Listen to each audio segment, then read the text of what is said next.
نحمده ونصلي على رسوله الكريم اما بعد فاعوذ بالله من الشيطان الرجيم بسم الله الرحمن الرحيم رب اشرح لي صدري ويسر لي امري واحلل عقدة من لساني يفقهوا قولي. کہ بیماری کے اسباب کیا ہوتے ہیں، بیماریاں کیوں آتی ہیں؟ سب سے پہلی بات تو یہ کہ بیماری اللہ کے اذن سے آتی ہے. جب تک اللہ سبحانہ وتعالی کا اذن نہ ہو انسان پر کوئی کسی قسم کی مشکل آ نہیں سکتی. قرآن مجید میں آتا ہے ما اصاب من مصیبت الا باذن اللہ، جو بھی مصیبت آتی ہے وہ اللہ کے اذن سے آتی ہے اور وہ تقدیر کا حصہ ہوتی ہے، اور اس میں اللہ سبحانہ وتعالی کی حکمت اور مشیت کار فرما ہوتی ہے. اور وہ کیا ہو سکتی ہے؟ مثلاً اللہ تعالیٰ کسی بندے کے ساتھ بھلائی کا ارادہ کرتے ہیں، اس کے گناہ معاف کرنا چاہتے ہیں، اس کو کسی خاص چیز کی سمجھ دینا چاہتے ہیں تو اسے تکلیف میں مبتلا کر دیتے ہیں. کیونکہ بعض اوقات انسان زندگی میں اتنا مصروف ہوتا ہے اپنے روزانہ کے روٹین کے کاموں میں کہ وہ ٹھہر کر، رک کر، خاموشی کے ساتھ وقفہ لیے بغیر کوئی ایسی بات سوچتا نہیں کہ جو اسے سوچنی چاہیے، جو اللہ تعالیٰ چاہتے ہیں کہ وہ سوچے. تو جب انسان بیمار ہو جاتا ہے تو ایک اور کنڈیشن میں آ جاتا ہے، وہ آرام کی کیفیت میں آ جاتا ہے. ایسی صورت میں انسان کو وہ باتیں بھی سوچنے کا موقع مل جاتا ہے جو عام طور پر وہ نہیں سوچتا. پھر اسی طرح ہمیں ہمارا دین یہ بھی بتاتا ہے کہ بعض اوقات انسان پر بیماری یا کوئی بھی تکلیف اس کے اپنے ہاتھوں کی کمائی سے آتی ہے، یعنی اس کا اپنا کوئی گناہ یا قصور ہوتا ہے جس کی بنا پر اسے وہ تکلیف پہنچتی ہے. قرآن مجید میں آتا ہے وَمَا أَصَابَكُم مِّن مُّصِيبَةٍ فَبِمَا كَسَبَتْ أَيْدِيكُمْ وَيَعْفُو عَن كَثِيرٍ، اور تمہیں جو بھی مصیبت پہنچی تو وہ اس وجہ سے ہے جو تمہارے ہاتھوں نے کمایا، اور وہ بہت سی چیزوں سے درگزر کر جاتا ہے. اسی طرح بعض اوقات انسان کی بیماریاں اس کے کسی گناہ کا نتیجہ ہوتی ہیں. عمر رضی اللہ عنہ نے جب عباس رضی اللہ عنہ سے بارش کی دعا کرنے کے لیے کہا تو انہوں نے کہا اے اللہ، بے شک مصیبتیں گناہوں کی وجہ سے ہی نازل ہوتی ہیں اور انہیں صرف توبہ ہٹا سکتی ہے. پھر اسی طرح ایک اور روایت میں آتا ہے رسول اللہ صلی اللہ علیہ وسلم نے فرمایا جب بھی کسی رگ یا آنکھ کو نقصان پہنچتا ہے تو وہ کسی نہ کسی گناہ کی وجہ سے ہوتا ہے، لیکن جو تکالیف اللہ تعالیٰ ویسے ہی ٹالتا رہتا ہے وہ کہیں زیادہ ہو جاتی ہیں. پھر اسی طرح بعض بیماریاں انسانوں کے اعلانیہ گناہوں کی وجہ سے بھی ہوتی ہیں، جیسا کہ ایک حدیث میں آتا ہے جب کسی قوم میں بدکاری عام ہو جاتی ہے اور وہ اعلانیہ اس کا ارتکاب کرتے ہیں تو ان میں طاعون اور ایسی مختلف بیماریاں پھیل جاتی ہیں جو کہ ان سے پہلے گزرے ہوئے لوگوں میں نہ تھی. ابو امامہ باہلی سے روایت ہے کہ نبی صلی اللہ علیہ وسلم نے فرمایا جس بندے کو بھی بیماری سے پچھاڑ دیا گیا ہو تو اللہ تعالیٰ اسے جب بیماری سے اٹھاتا ہے تو وہ پاک ہوتا ہے. تو یہ ایک حقیقت ہے کہ انسان کے گناہ اس کے لیے مشکلات کا سبب بنتے ہیں. امام ابن القیم الجوزیہ لکھتے ہیں، ان کی ایک مشہور کتاب ہے الداء والدواء، بیماریاں اور علاج. اس میں وہ کہتے ہیں کہ کوئی بھی گناہ ایسا نہیں کہ جس کے اثرات نہ ہوں.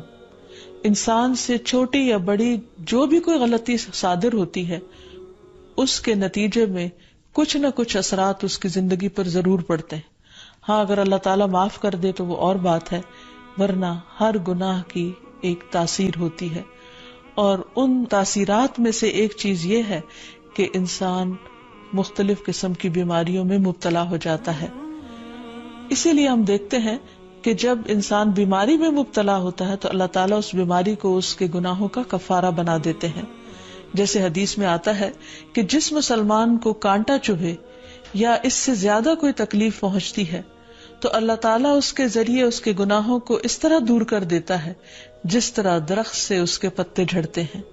تو اس سے ہمیں یہ پتہ چلتا ہے کہ بیماریوں کے آنے کے مختلف اسباب ہوتے ہیں. بیماری بہرحال جس بھی وجہ سے آئے، لیکن اصل چیز دیکھنے کی یہ ہے کہ مومن کا رویہ کیا ہے.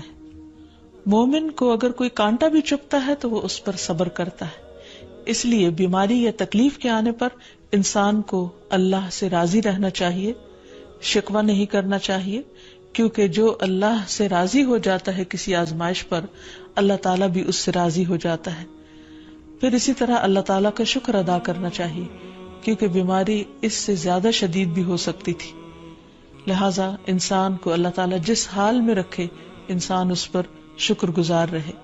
پھر یہ کہ انسان کسی بھی بیماری میں کسی بھی قسم کی ہو اور زندگی کے کسی بھی حصے میں ہو، اس میں مایوس نہ ہو، پر امید رہے کہ بیماری دور ہو جائے گی۔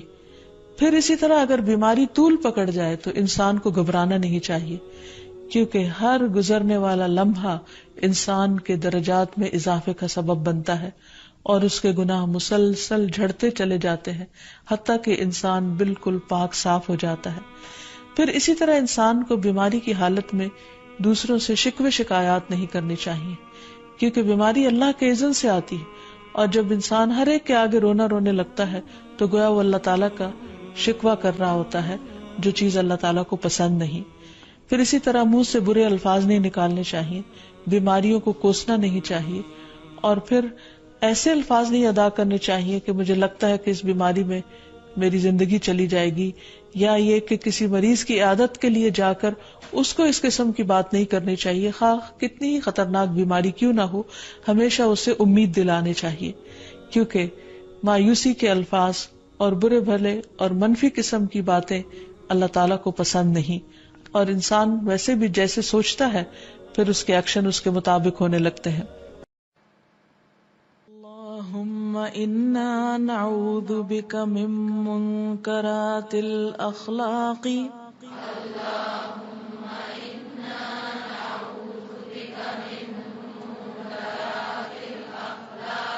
والاعمال والاہواء والادواء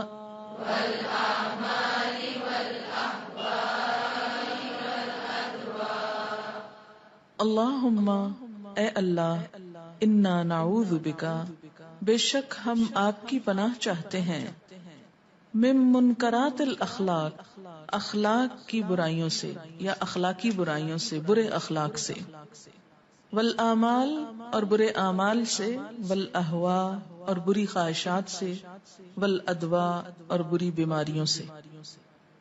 اللہ ہم آپ کی پناہ چاہتے ہیں برے اخلاق، برے اعمال، بری خواہشات اور بری بیماریوں سے، اور خاص طور پر دین کا کام کرنے کے لیے ان سب چیزوں سے بچنا نہایت ضروری ہے، کیونکہ اگر اخلاق برا ہے تو کوئی آپ کی طرف بڑھے گا نہیں۔ آپ صلی اللہ علیہ وسلم کے لیے قرآن پاک میں کیا آتا ہے؟ لو كنت فظا غلیظ القلب لانفضوا من حولک، اگر آپ تند خو سخت مزاج ہوتے تو یہ سب آپ کے آس پاس سے بھاگ جاتے۔ تو داعی دین کو، داعی کا مطلب کیا ہوتا ہے؟ دین کی طرف بلانے والا۔ داعی کو پسندیدہ اخلاق کا مالک ہونا چاہیے۔ آپ صلی اللہ علیہ وسلم کی سب سے بڑی خوبی کیا تھی؟ انک لعلی خلق عظیم، آپ یقیناً اخلاق کی بلندیوں پہ فائز ہیں۔ پھر والاعمال، برے اعمال، غلط کاموں سے بچنا چاہیے، اگر آپ خود نہیں بچتے تو دوسروں کو کیا بچائیں گے۔ والاہواء، بری خواہشات، بری خواہشات میں حرام چیزوں کی خواہش، ناپسندیدہ خواہشات۔ اب خواہش تو انسان کے اندر ہوتی ہے، باہر تو نہیں ہوتی، کیسے پتا چلے کہ اچھی خواہش ہے کہ بری ہے؟ جو خواہش انسان کو برائی کی طرف لے جائے وہ خواہش ہی بری، اور جو خواہش انسان کو سوچ اچھائی کی طرف لے جائے وہ اچھی خواہش ہے۔ تو بری خواہشات سے، کیونکہ خواہش کا غلام ہو جاتا ہے نا انسان، پھر اسی طرف چلنے لگتا ہے۔ والادواء، اور بری بیماریاں، کیونکہ بیماریاں انسان کو عبادت سے، دین کے کام سے روک دیتی ہیں، مشکلات پیدا ہوتی، کام سلو ہو جاتا ہے۔ تو اس کے لیے صحت بہت ضروری ہے۔ اگر آپ کی صحت اچھی نہیں تو آپ سبق کیسے یاد کریں گے؟ آپ کسی کو پڑھا کیسے سکیں گے؟ اور صحت کی اچھائی کے لیے کیا ضروری ہے؟ اپنی غذا کا خیال اور غذا میں احتیاط، ایسی چیزوں کو چھوڑ دیں کہ جن سے آپ کی صحت بگڑے، اور وہ چیزیں استعمال کریں کہ جن سے شفا ہو، اور یہ بھی بری خواہشات کا نتیجہ ہوتی۔ مثلا آپ دیکھیں کہ ٹین ایج میں بچیاں کیا کرتی ہیں کہ پراپر کھانا نہیں کھائیں گی، ناشتہ نہیں کریں گی، پیپسی پہ گزارا کریں گی۔ اب آپ خود سوچیں کہ پیپسی میں نیوٹریشن ویلیو کیا ہے، کتنی ہے، بتائیں گے آپ؟ صفر، کوئی غذائیت نہیں اس میں، بلکہ اس کا کلر اور اس کا وہ گیس اور وہ سب کچھ مل ملا کے انسان کے اندر کا سسٹم تباہ کرنے والا ہے۔ اس کے اوپر بے شمار ایسے آرٹیکلز اور چیزیں موجود ہیں کہ آپ کی کڈنیز افیکٹ ہوتی ہیں، لیور افیکٹ ہوتی ہے، بہت ساری بیماریوں کی جڑ ہے۔ لیکن عموماً ہم جوس نہیں پیئیں گے یا غذائیت والی چیز نہیں لیں گے، لیکن زبان کے ذائقے اور دل کی خواہش پوری کریں گے۔ تو جو دل کی خواہشیں پوری کرنے والے ہوں پھر وہ دین کے کام میں پیچھے رہ جاتے ہیں۔ تو اپنی بری خواہشات پر کنٹرول کرنے کے لیے دعا بھی مانگیں اور دوا بھی کریں تاکہ بری بیماریوں سے بچ سکیں۔ اللہم انا نعوذ بک من منکرات الاخلاق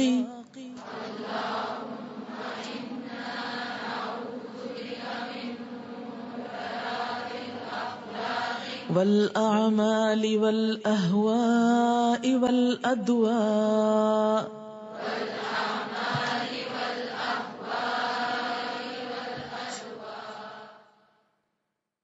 سبحانک اللہم وبحمدک اشہد ان لا الہ الا انت استغفرک واتوب الیک۔